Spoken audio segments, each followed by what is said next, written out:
Pada era globalisasi ini, isu masalah alam sosial dalam kalangan remaja semakin hebat diperdebatkan oleh masyarakat kita terutamanya dalam media massa di seluruh pelosok negara. Sebab itulah, sebelum kita menempuh alam universiti, kita dibekalkan dengan pelbagai didikan.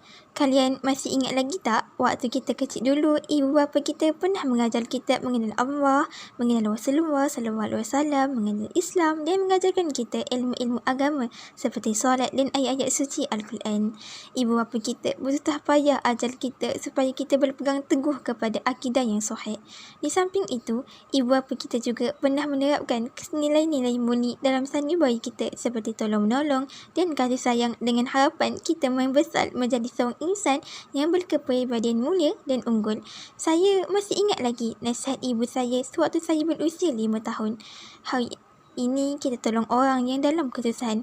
Percayalah, suatu hari nanti apabila kita berada dalam kesusahan, Allah SWT akan tolong kita. Dan selama 14 tahun saya mengamalkannya, saya jamin ia benar. Selain daripada itu, masih ingatkah lagi kalian, ibu bapa kita ada kalanya bersifat tegas dengan kita dan ada kalanya memanjakan kita. Sebenarnya, ia adalah satu didikan dari segi emosi. Mereka mahu mendidik kita agar kita kuat dari segi mental dan berfikiran matang agar kita dapat menempuh dunia luar. Selain daripada ibu bapa, cikgu juga banyak mendidik kita. Kita boleh lihat dari segi didikan akademik. Cikgu tidak pernah lelah memberi kita tunjuk ajar agar kita menjadi seorang anak bangsa yang berilmu supaya kelak kita dapat menambah bakti kepada agama, bangsa dan juga negara. Apa yang boleh saya simpulkan ialah kita telah menerima banyak sangat didikan yang boleh menegur dan mengutuhkan jati diri kita. Dayung sudah ada di tangan, perahu sudah ada di air. Tinggal kita yang membuat pilihan sama ada mahukan kebenaran atau sebaliknya.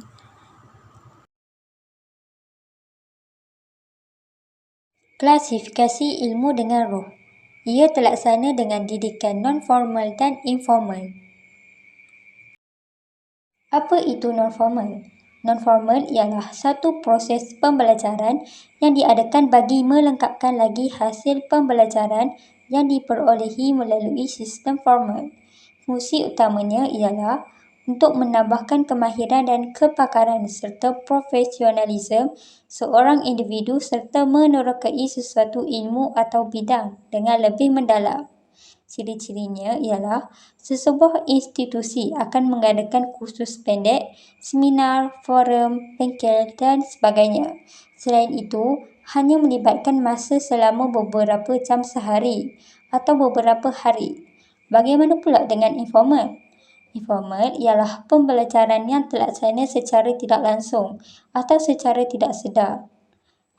Kebiasaannya, seseorang akan mendapat ilmu pengetahuan melalui pendedahan pengalaman di sekitarnya, sama ada diperolehi melalui daripada didikan dan asuhan ibu bapa di rumah, pergaulan dengan rakan-rakan, media massa seperti telefon pintar, kaca televisyen maupun di corong radio. Ciri-cirinya ialah berlaku kerana naluri ingin tahu manusia. Selain itu, boleh berlaku pada bila-bila masa dan di mana-mana tempat.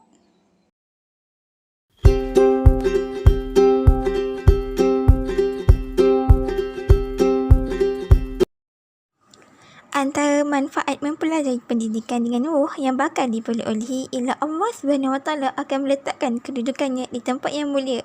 Hal ini kerana Allah SWT mengangkat darjat orang yang berilmu. Kerana tanpa ilmu, seseorang itu tidak akan dapat melakukan ibadah kepada Allah SWT dengan sempurna.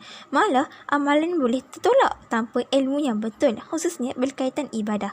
Allah SWT meletakkan kedudukan orang berilmu lebih tinggi dan mulia di sisinya.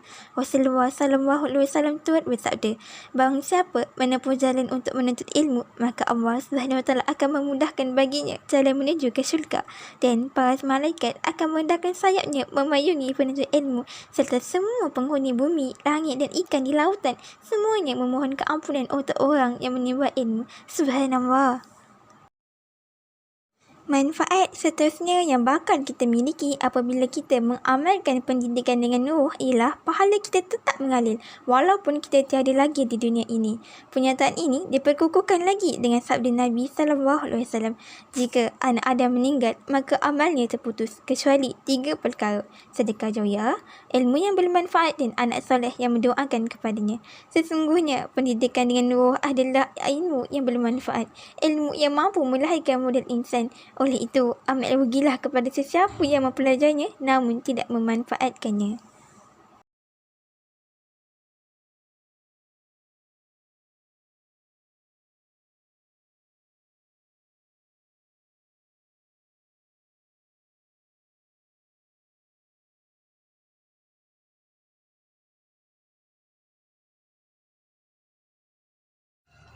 Baiklah, seterusnya, langkah mengekalkan pendidikan dengan roh. Isi yang pertama ialah menyampaikan.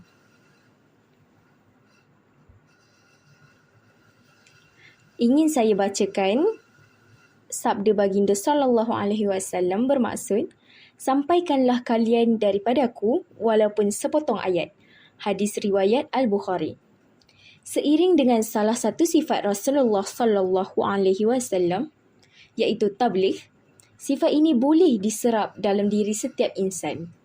Seperti yang kita tahu, ilmu ini hendaklah diikat dengan cara kita menyampaikan ilmu tersebut, tidak kiralah ilmu untuk dunia maupun akhirat. Kerana harus kita ingat, pahala dari mana-mana perkongsian akan terus mengalir selagi kebaikan itu terlaksana. Kita teruskan dengan isi yang kedua, berdamping dengan orang yang baik. Pernahkah kalian mendengar pepatah Arab ada menyebut, jika kita berkawan dengan penjual minyak wangi, kita akan berbau wangi. Dan jika kita berkawan dengan tukang besi, kita akan terasa bahangnya. Begitulah juga dengan apa yang ingin saya sampaikan. Bukan bermaksud rakan-rakan yang kurang baik perlu dielakkan. Namun kita sendiri faham kadar iman kita. Ada naik, ada juga turunnya. Maka apabila kita bergaul dengan sahabat yang baik, sedikit sebanyak dapat membimbing kita ke jalan yang benar. Tidak lupa juga kita dapat berkongsi pandangan berkaitan ummah zaman kini. Isi yang ketiga, berguru dengan orang yang pakar. Mengapa kita perlu berguru dengan orang yang pakar? Supaya ilmu yang dipelajari benar dan tak terpesong. Kira-kira saya rasa semua pernah mendengar bahawa terdapat satu hadis Nabi yang berbunyi, golongan Yahudi berpecah kepada 71 atau 72 golongan. Adapun golongan Nasrani pula berpecah kepada 71 atau 72 golongan juga. Dan umatku akan berpecah kepada 73 golongan. Hadis riwayat Abu Dawud nombor 4596. Sudah terang lagi bersuluh, kita sendiri dapat mentafsirkan bahawa Islam yang sebenar sangat-sangat susah untuk dicari pada akhir zaman ini. Yang kedua, supaya kita terselamat daripada guru yang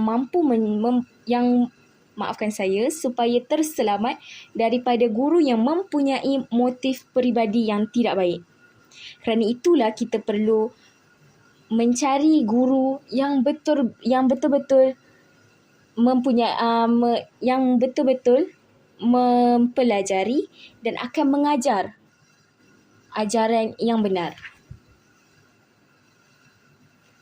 Yang keempat ialah berusaha mencari ilmu. Bagaimana kita ingin mengekalkan pendidikan?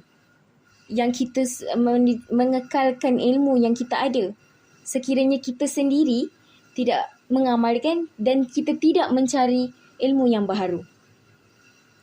Anggap sajalah ilmu yang kita miliki sekarang umpama titisan-titisan air yang jatuh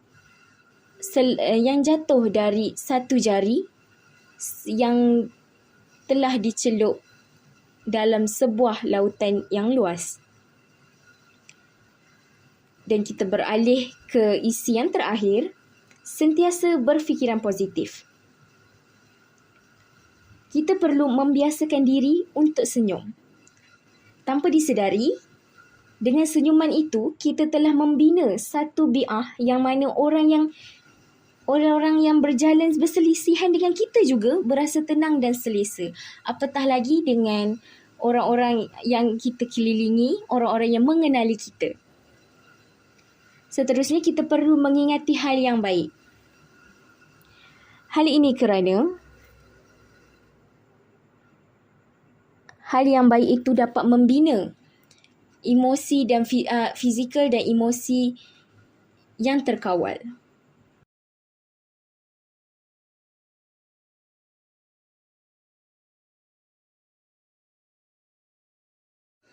Kita beralih pula kepada penerapan pendidikan dengan roh dalam PDP. Isi yang pertama ialah menjadikan pembangunan karakter unggul sebagai salah satu subjek di peringkat universiti. Kita memberi fokus kepada mahasiswa dan mahasiswi. Tidak perlu memandang jauh, UNIZA sendiri telah mewujudkan subjek pembangunan personaliti unggul yang diringkaskan sebagai PPU bagi melahirkan insan yang berperibadi mulia. Hal ini dapat membendung sifat kebanyakan manusia kini yang tahap kepandaiannya diiktiraf namun cetek budaya dan adabnya. Yang kedua, dapat mewujudkan suasana belajar yang ideal bagi membentuk karakter yang baik bermula peringkat sekolah. Contohnya, kerja dalam kumpulan dapat menerapkan sifat kepimpinan pelajar, saling memahami, bekerjasama dan berusaha untuk merealisasikan tujuan tersebut. Insan-insan yang tidak faham erti putus asa dan mempunyai budaya saing secara sihat inilah yang mampu bertahan dalam mengharungi era kemajuan akan datang.